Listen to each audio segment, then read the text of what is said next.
નમસ્કાર મિત્રો, ચેનલ પર આપનું સ્વાગત છે. ચાલો આજની વાર્તા શરૂ કરીએ. આજે કમલાજી એકલા પોતાના રૂમમાં સૂતા હતા. તે વિચારતા હતા કે મારાથી એવી કઈ ભૂલ થઈ ગઈ કે વહુ મારી સાથે આવું ખરાબ વર્તન કરે છે.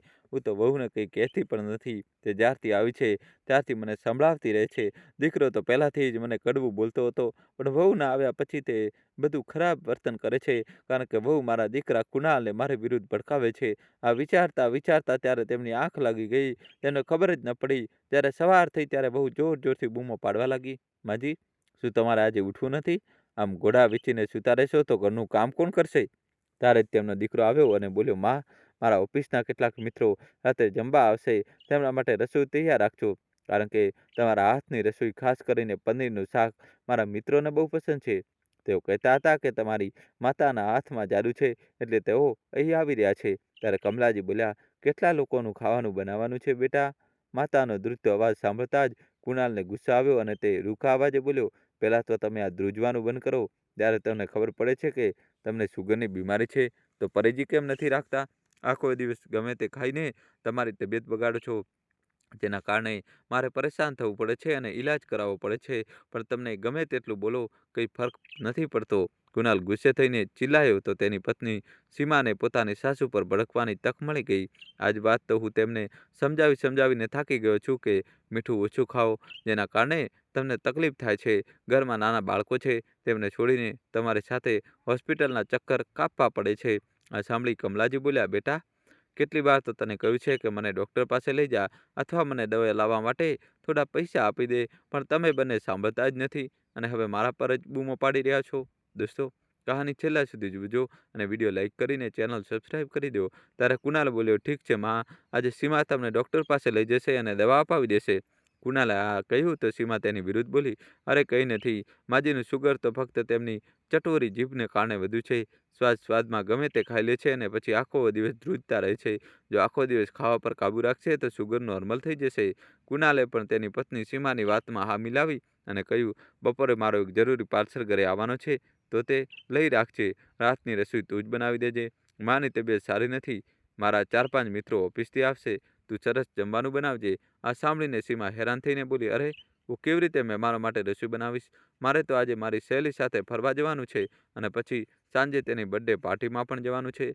મને તો સમય જ નહીં મળે. અરે સીમા, તારી બર્થડે પાર્ટી કેન્સલ કરી દે અને રાત્રે સારું જમવાનું બનાવી રાખજે. મા પાસેથી પનીરની રેસીપી પૂછી લેજે. હું જાઉં છું. આટલું કહીને કુણાલ ઓફિસ જતો રહ્યો. દોસ્તો, જલ્દીથી વિડીયો લાઇક કરી ચેનલ સબસ્ક્રાઈબ કરી દો. પતિના ગયા પછી સીમાની પ્રફુટી ચટી અને તે પોતાની સાસુ પર ચિલ્લાવા લાગી, કોઈ કામ ન કરવું પડે એટલે તમે બીમારીનું બહાનું બનાવીને બેસી જાઓ છો. તમારી બધી ચાલ હું સારી રીતે સમજું છું. તમને બીજું કંઈ કામ તો છે નહીં, તો આટલું કામ તો કરી લેતા હો. તો આખો દિવસ પલંગ પર પડી રહ્યો છો, મફતની રોટલીઓ તોડો છો, થોડું કામ કરી લો તો મરી થોડી જશો. પોતાના માટે આવા ખરાબ બેન સાંભળી કમલાજીની આંખોમાં આંસુ આવી ગયા.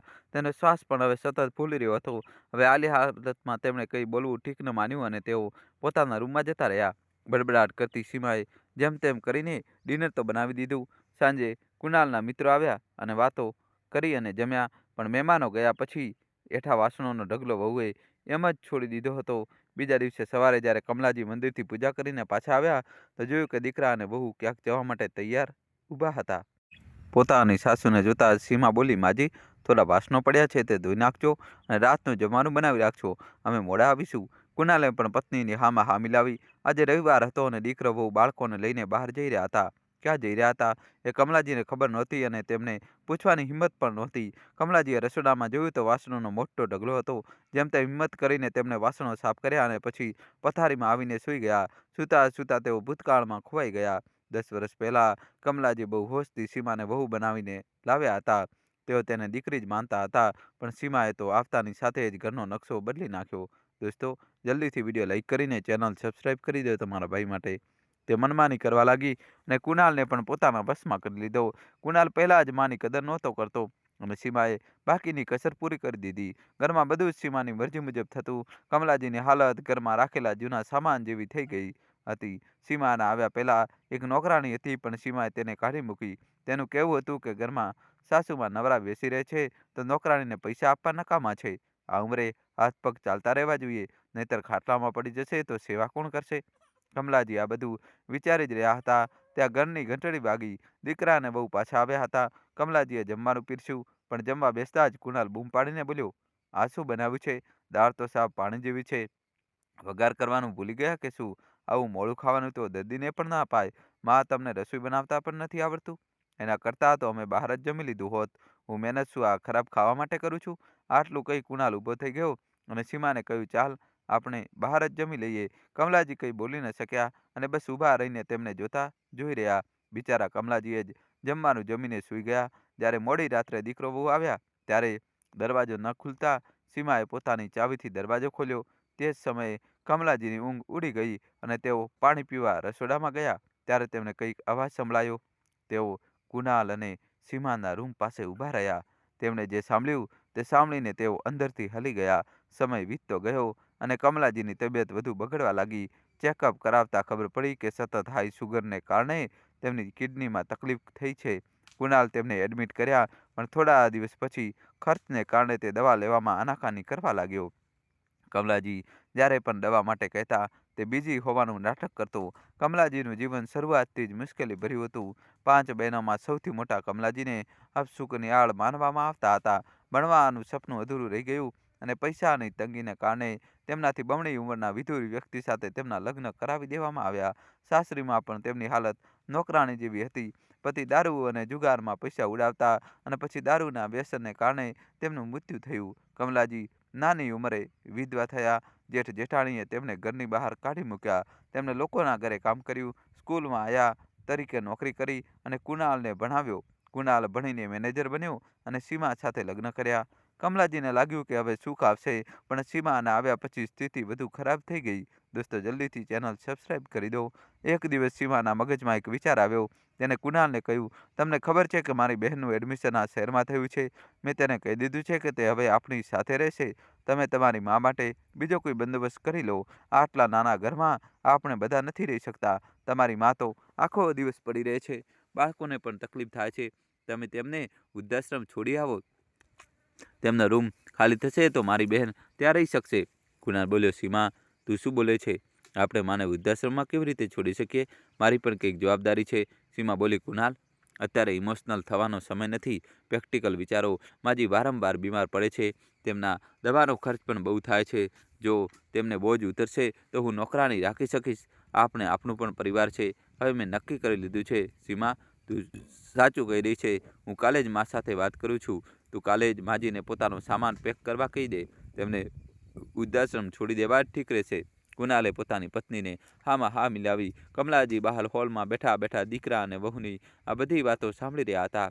આ વાતો સાંભળીને તેમના પગ નીચેની જમીન સરકી ગઈ. તેમના મનમાં ઝટકો લાગ્યો અને તેઓ વિચારવા લાગ્યા, હું કેમ જતી રહું? શું મારા દીકરાનું ઘર મારું ઘર નથી? અને બહુ એવું કેવી રીતે કહી શકે કે મેં એનો રૂમ રોકી રાખ્યો છે?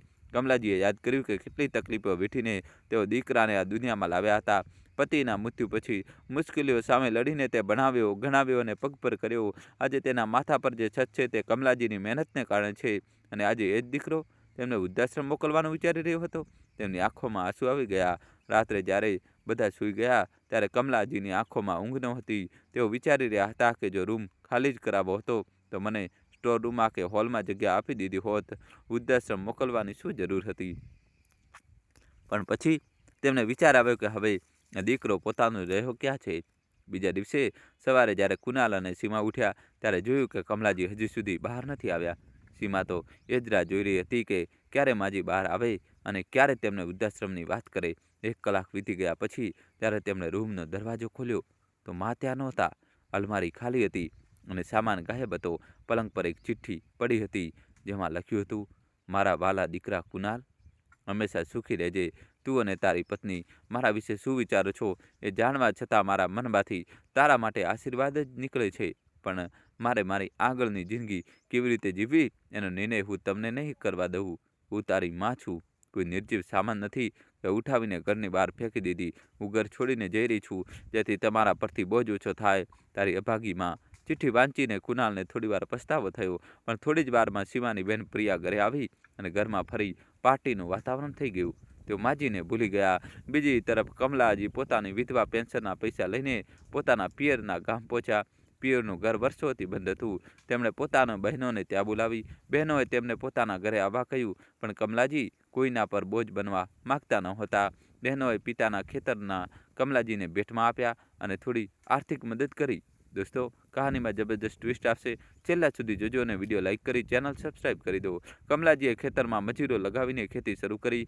જોતજોતામાં પાક લહેરાવા લાગ્યો અને તેમની કમાણી શરૂ થઈ. તેમણે બહેનોના પૈસા પાછા આપ્યા અને ગામમાં સામાજિક કાર્યો શરૂ કર્યા. તેમણે પોતાના ઘરમાં જ ગરીબ છોકરીઓ માટે એક શાળા અને લઘુ ઉદ્યોગ શરૂ કર્યો, જેથી મહિલાઓ આત્મનિર્ભર બની શકે. કમલાજીએ જાતે કોમ્પ્યુટર શીખ્યું અને કાર ચલાવતા પણ શીખી ગયા. 2 વર્ષમાં કમલાજી એક પ્રતિષ્ઠિત મહિલા બની ગયા. એક દિવસ કુનાલે સોશિયલ મીડિયા પર પોતાની માનો વિડીયો જોયો, જેમાં તેમનું મોટું સન્માન મળી રહ્યું હતું. મિલકતની લાલચમાં કુનાલ અને સીમા તરત જ ગામ પહોંચ્યા. જ્યારે તેઓ ઘરે પહોંચ્યા ત્યારે જોયું કે કમલાજી પોતે કાર ચલાવીને ઘરે આવી રહ્યા હતા. તેમના ચહેરા પર એક અલગ જ આત્મવિશ્વાસ હતો. કુનાલે તરત જ પગે લાગીને કહ્યું, માં, અમે તમને લેવા આવ્યા છીએ. અમારાથી ભૂલ થઈ ગઈ. તમે પાછા ઘરે ચાલો. આ ખેતીવાડી હું સંભાળી લઈશ. કમલાજી તેમના લાલચને ઓળખી ગયા. તેમણે કડક શબ્દોમાં કહ્યું, દીકરા, જે માને તમે ઘરની બહાર કાઢી હતી તેને આજે લેવા આવ્યા છો? કારણ કે હવે મારી પાસે મિલકત છે. તમે જેને પારકા કહેતા હતા એ લોકો જ આજે મારા પોતાના છે. હું હવે આત્મનિર્ભર છું અને તમારા પર બોજ નથી. જે અપમાન મને તમારા ઘરે મળ્યું છે એ જ અપમાન મારા માટે વરદાન સાબિત થયું. તેમણે આગળ કહ્યું, મારી મિલકતમાંથી તમને ફૂટી પાઈ પણ નહીં મળે. આ બધું સમાજ સેવા માટે છે.